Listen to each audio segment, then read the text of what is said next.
is Kelly. Welcome to my channel. This is the first video that I'm making. Oh, sorry, I should introduce.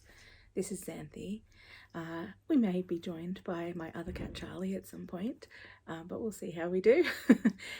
Anyway, welcome to my channel. So glad to have you here. Thanks for stopping by. And I thought for my first video, I would like to tell you about the books that I've been reading this month. So if you hear jingling in the background, those are my cats just wandering around. So please ignore. Here comes Charlie now. I don't know if she's going to come up. She might.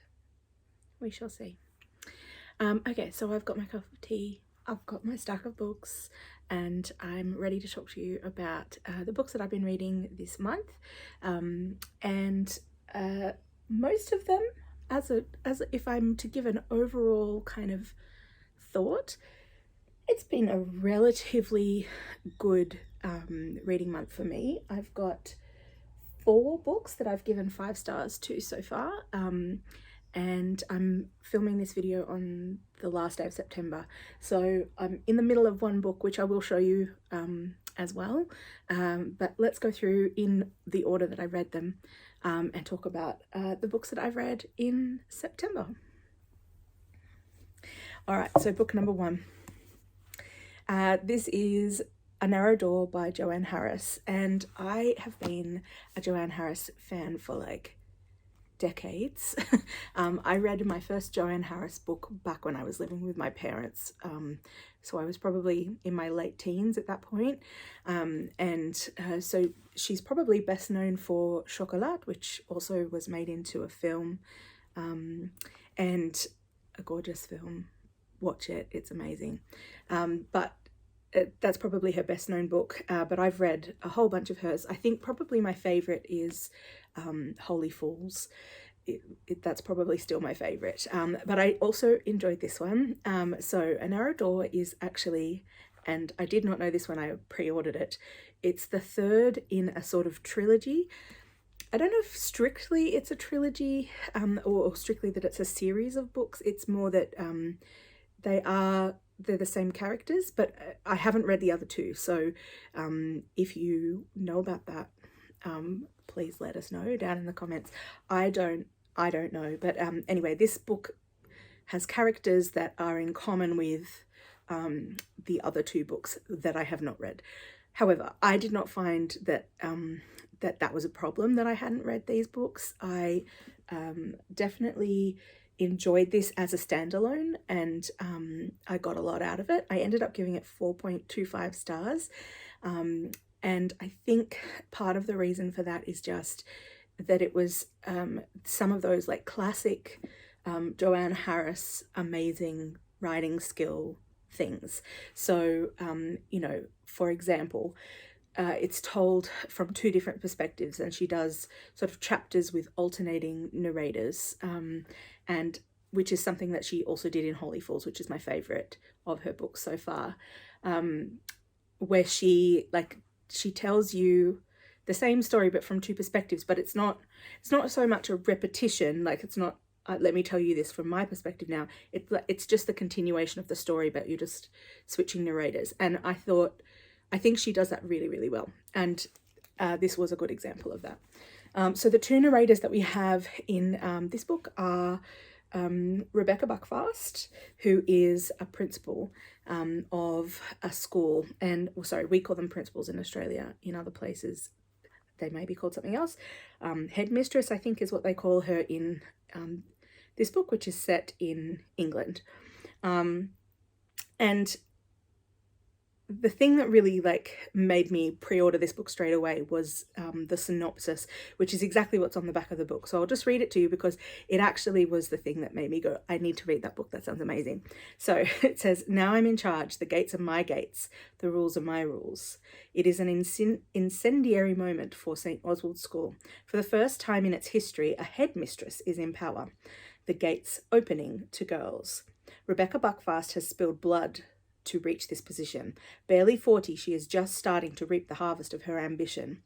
As the new regime takes on the old guard, the ground shifts, and with it, the remains of a body are discovered. but Rebecca is here to make her mark. She'll bury the past so deep it will evade even her own memory, just like she has done before. After all, you can't keep a good woman down. So this is definitely a sort of like very psychological sort of book, and you're getting like a little bit, and that was one of the things that I thought Joanne Harris did so well with this book as well, is just like there was never a point where you were like, this is going so slow. You know, I need more information here to kind of keep me engaged. I was engaged the whole time. So highly recommend A Narrow Door. I guess the only thing that sort of was not as good for me was that the character of Rebecca Buckfast, the headmistress, sort of got a little bit repetitive at times, like, and it was mainly for things like you know, what I would consider sort of like I don't know, like she was trying to make feminist points, but like it was very heavy-handed at times, you know, about oppression and about not being able to get where, you know, how hard she's had to work to get where she is, sort of thing.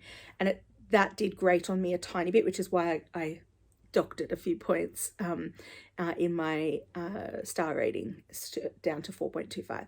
But that was sort of the only thing that bothered me in this book. It was otherwise very, very enjoyable. So can highly recommend A Narrow Door, and I will be looking back and trying to read the other two with these characters that are sort of like precursors to what happens in this story.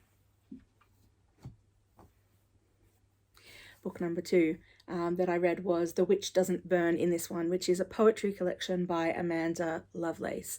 And when I say poetry collection, it's a thematic poetry collection, and I would say it almost follows a rough sort of plot outline in terms of what's happening in the stories. So yeah, it has 4 parts, and they are the trial, the burning, the firestorm, and the ashes. And so it sort of follows this kind of very rough outline of the sort of Salem witch trials type of thing, but instead the witches, I think, are more kind of meant metaphorically as sort of the collective that is women, and it's sort of kind of so it's feministy, and she's sort of talking about some of the ways. So I guess in that way it's kind of connected to the previous book, isn't it? So anyway, some of the ways that it's been quite difficult for women in the past and currently, some of the things that women experience that are just kind of crappy, and difficult, and things that if you're not a woman who has experienced that, you just probably wouldn't know. I did quite enjoy it. However, I would say that it is probably more for somebody in their 20s. I'm not in my 20s. I'm in my late 30s. So it definitely is more, I think, for young people. And I guess for me, it's that the focus of my anger, my feminist anger, has kind of shifted as I've gotten older. So I think that's kind of more, this is more for like a younger person. And if you are someone who enjoys poetry, and I will say it's sort of like free verse poetry, not rhyming poetry. And the length of the poems differs quite a lot. So although it is roughly 190 pages, it doesn't feel like 190 pages. So, you know, I'll just show you. Some of them are quite sparse like this, and others take up the whole page, or like more, you know, so this kind of style. So it's peppered throughout, like, and the length varies. So if that's the kind of thing that you're into and you have like some feminist rage that you want to direct and you're probably in your 20s or early 30s, then this may be for you. It wasn't for me. I didn't hate it though. It was good. I gave it 3.25 stars, so it was okay.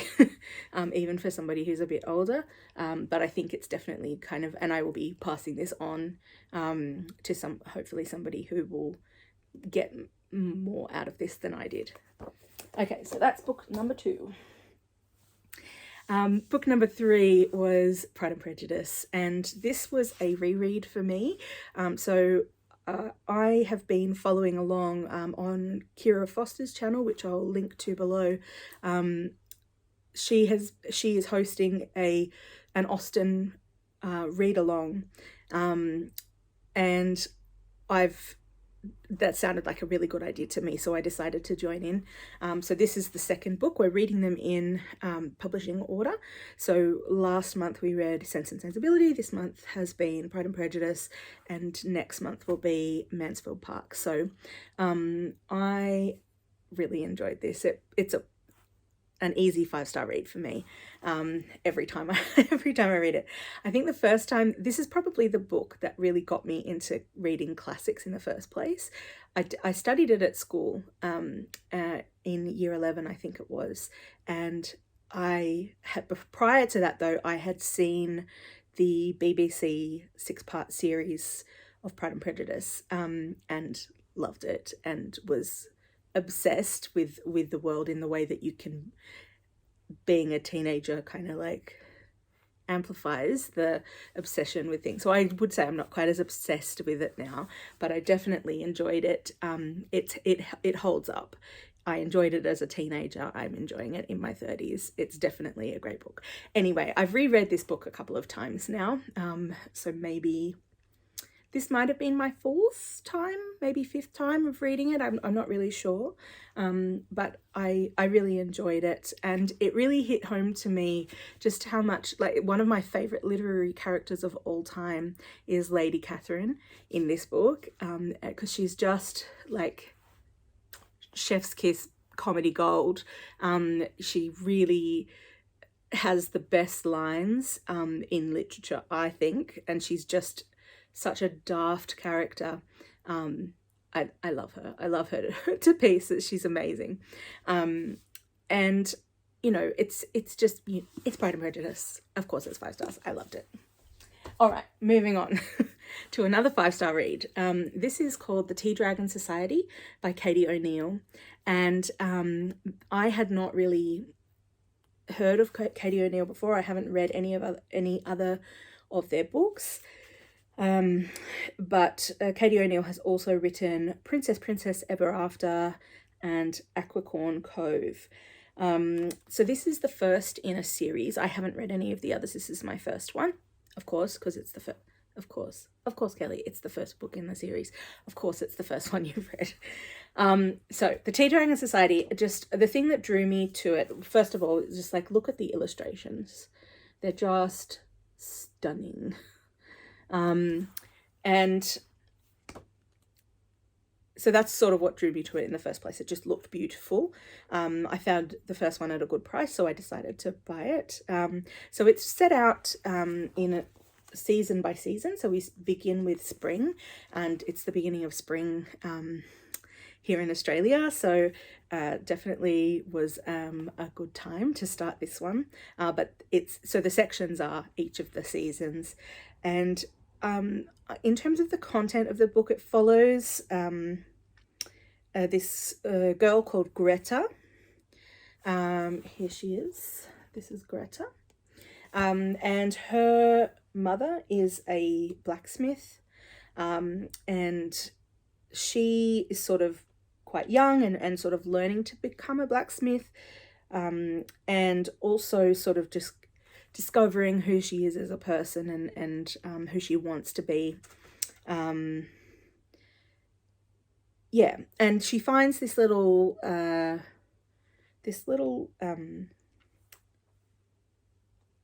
what turns out to be a tea dragon, though she doesn't know that at the time. Yeah, so there's the tea dragon. It's super cute. And her father happens to know who owns the tea dragon, and it is this guy called, I've forgotten his name now. I'm not sure. Oh, Hezekiel. And so she returns, even though she's very attached to the tea dragon, she returns the tea dragon to Hezekiel. And that sort of begins, so Hezekiel then offers, you know, because usually tea dragons are not, he says they're not the sturdiest creatures, you must be the one who took care of her, and they're basically, you know, they're very mistrustful of strangers, so the fact that she trusted you must mean that you've got some kind of affinity for tea dragons, and he offers to let her come and learn how to take care of tea dragons. And on her way home, she meets this character here, who is very kind of shy. Her name's Minette.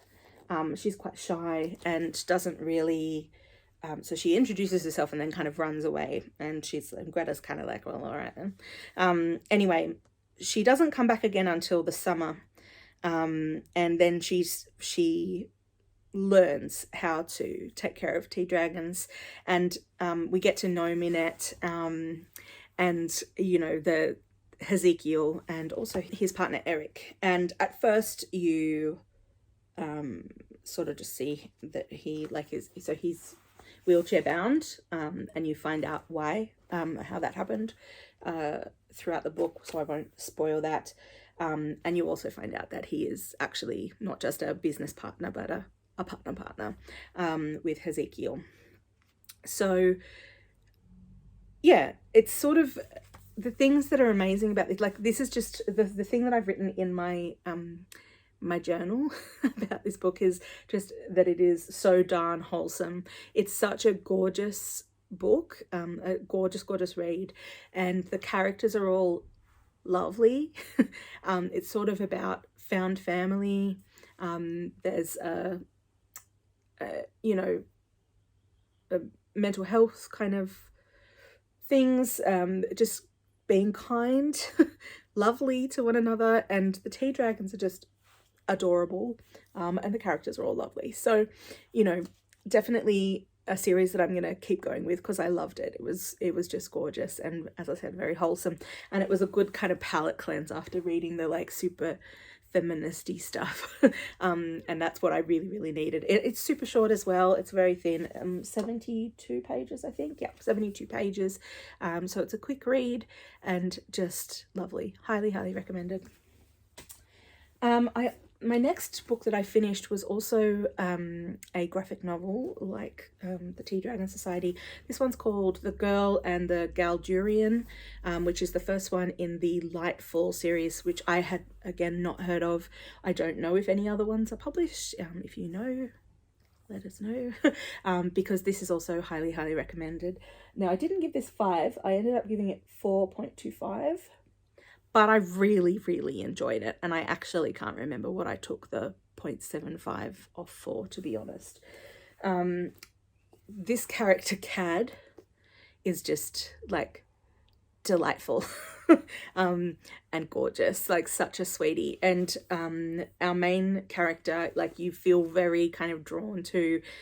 So essentially, this one starts out with the girl, and the girl is called B, sort of waking up, and she has an adopted grandfather, who is this guy here, who looks after her, and he's known as the Pig Wizard, and he runs a shop called the Salty Pigs Tonics and Tinctures. So he's a potion creator, and B helps him out by going out into the forest and collecting the things for the potions. She, you know, he's a bit old and doddery and sort of forgetful and all of those kind of things. So she sort of looks after him and he looks after her. It's quite sweet. Anyway, so she's out collecting things out in the forest, and she meets Cad. Cad saves her from falling out of a tree.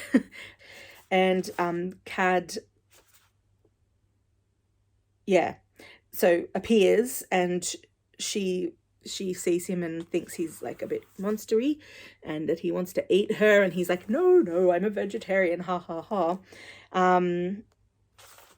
Yeah, so then he catches her as she falls out of the tree, and they end up becoming sort of like found family friends. It turns out that Kat is looking for the pig wizard, so she agrees to take him back with her. But unfortunately, when they get back, he is not there, which makes B very, very anxious, because he is, like as I've said, he's quite forgetful and kind of old and doddery. So she she doesn't know what to do. She wants to maybe go find him, and she and Cad end up going looking for her grandfather, and sort of adventure ensues, which I won't spoil. It's definitely open-ended at the end, so there's more coming. And also it's called book 1, so there's definitely more coming, and I'm definitely going to keep going with this series because I really, really loved it as well. So highly recommended, The Girl and the Galdurian, and that is by Tim Probert. Okay, now we get to the dip. So this book that I'm about to show you, I straight up hated. I did not enjoy. It's called The Day the Sun Died. Now, the only reason I didn't, it's by Yan Lianke, and it's translated from Chinese by Carlos Rojas. Now, on the cover, it tells you that it is the winner of the Franz Kafka Prize and a finalist for the Man Booker International Prize. I don't care. I hated this book. It was horrible. And the only reason I didn't DNF it was because I was reading it for a book club. So which we're about to have the chat about this. And from what I can tell, nobody in our book club enjoyed this. So yeah, let me give you a brief synopsis, though I'm not recommending this book at all, but maybe it's something that kind of sounds more up your alley. Essentially, we're following a boy who's about 12 or 13, and he lives with his 2 parents in this little Chinese village, the kind of village where, the villagers kind of work in the fields and all that sort of thing. So essentially, this is a story that occurs over one night, and into the next day as well. And essentially what happens is the people, it's called the Great Somnambulism, and somnambulism is just a fancy way of saying sleepwalking. So essentially people from this village just start sleepwalking, but the kind of sleepwalking that they're doing is that their bodies just kind of take over. So if they're someone who works out in the fields, then they get up out of bed and get their stuff and head out to the fields and start like harvesting crops, etc. So it's that kind of thing. But so at the beginning it's kind of like this kid is kind of a bit amused by it, like it's he's a bit worried, but he thinks it's kind of funny. So he's kind of following people around and watching what they're doing and that sort of thing. But it turns dark quite quickly. So I won't tell you, but definitely content warning for suicide and a heck of a lot of death. Like there's a lot of death that occurs in this book. I don't know why I'm bothering giving a content warning, because I'm not recommending this book. It was awful. Anyway, it gets dark, it gets bad, but I think the thing, even though that wasn't something I loved about it, it would, that it does what it says on the tin, essentially. So I don't tend to deduct points for that sort of thing. However, it was the slowest book. It just kind of is very repetitive and very slow. Too much detail on so many points that are not things that are not relevant to the plot later on. The level of detail that's gone into. So like, it's not like it's necessary detail writing. It's like just for no reason repetitive. And this is a book that has almost 400 pages, I want to say. No, sorry, 350 pages.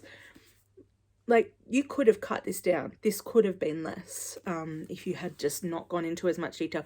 And literally, it's not until halfway through the book that things start to kind of pick up a little bit and move a little bit faster and be a bit more compelling. So, you know, towards the end, I was a bit more engaged with the story, but like, I just straight up hated this book. So yeah, not recommended. I gave it 1.5 stars. So, and enough said, I think, about The Day the Sun Died. Okay, moving on to one that was definitely a 5-star, I think. Yeah, 5. I gave this a 5. This is Maurice by E.M. Forster. And I had not heard of this book. I'd heard of E.M. Forster. Obviously, I have never read any E.M. Forster books before, but E.M. Forster wrote Room with a View, which I have a copy of and is on my TBR, and Howard's End, which I definitely also would like to read. I don't currently have a copy of it, but I will get one. Yeah, but I hadn't heard of this one. So this, the reason I know about it is because a channel that I follow called Caroline Marie Reads, and she's part of the Dark Academics book club, and this was her selection for the last 2 months, I think. So that that book club have been reading this over August and September, I think. So and I will link that below. Anyway, so this is a book that was written in 1913 and 1914, but not published until 1971. After the death of the author, and that is because this is a book about a man who is kind of discovering and coming to terms with his homosexuality. So it definitely would have been, I think the author kind of felt that there were blocks to him publishing this book in his lifetime, and anyway, I loved it. Didn't like the protagonist at all. Did not like the character of Maurice at all. However, I think that just speaks to E.M. Forster's genius in that I still cared about this character. I empathized with him. I wanted the best for him. I wanted things to turn out for him. So, you know, I didn't really like any of the other characters either. Not really. So yeah, but the things that are amazing about this book are that one, the exploration of what it would have been like to be a homosexual man in those times in England, where it was illegal to act on your homosexual desires, and also I think the exploration just of like gender and societal roles and expectations in that time as well. It goes into that too, and like in a way that was just fascinating to me. I really enjoyed reading this book so much, and I'm so glad. So thank you, Caroline Marie Reads for recommending this book, because it is now one of my firm favorites. I really enjoyed this book. Yeah, so I would highly recommend this book if you haven't. If you've read other E.M. Forsters and enjoyed them, I can't imagine why you wouldn't enjoy this one.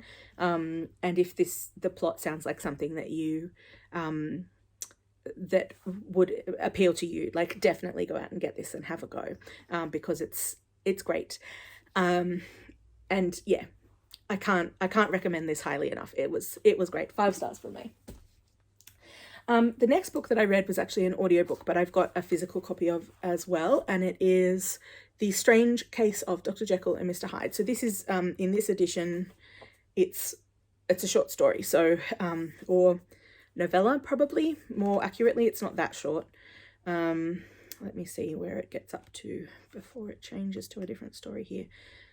Maybe it is a short story. It's 54 pages in this book. So yeah, Dr. Jekyll and Mr Hyde. so it's a story that we kind of all know what happens because it's in our popular culture, but it definitely blew my mind. I actually really enjoyed this and ended up giving it 5 stars as well. I had listened to the audiobook on LibriVox, and I can't remember the narrator's name off the top of my head, but I will put it into the description and I'll look it up after I finish filming. So I loved this. It's a sort of a classic sci-fi, and we start with a character that doesn't end up recurring that much in the story, but he observes an incident and he just feels the need to tell somebody about what he's seen and his experience, and he tells I think it's his cousin, Dr. Otterson, and not Dr. Otterson, Mr. Otterson, he's a lawyer, and it turns out that he has connection to this character, this guy Hyde, that the cousin has seen doing something that was quite like horrible to a child in the street. And anyway, he's linked back to this Dr. Jekyll, and Dr. Jekyll is one of the clients of Mr. Otterson, and he has seen the name Hyde in the will, I think it is, the will that has been drawn up by Dr. Jekyll. So essentially, he's like, I felt really dodgy about that will. I just, I didn't like, I didn't know this character. I didn't know who he was. This all seems really dodgy. And now that you're telling me about this horrible thing you've seen that man do, I feel even worse about it. And so it's sort of now then, so Mr. Otterson sort of becomes our narrator, and it's all kind of told through his experiences, kind of leading on from being told about this incident. So, and I won't spoil it if there's literally anyone who hasn't heard of what happens with Dr. Jekyll and Mr. Hyde. But yeah, essentially it unfolds from there, and things kind of get a bit crazy. So yeah, I loved this. I really loved it, and I wasn't expecting to. It was a real surprise to me, but it was a very compelling story. The narrator was great, that I was listening to. He had a really, he wasn't super animated, but it was the mood felt right for the story.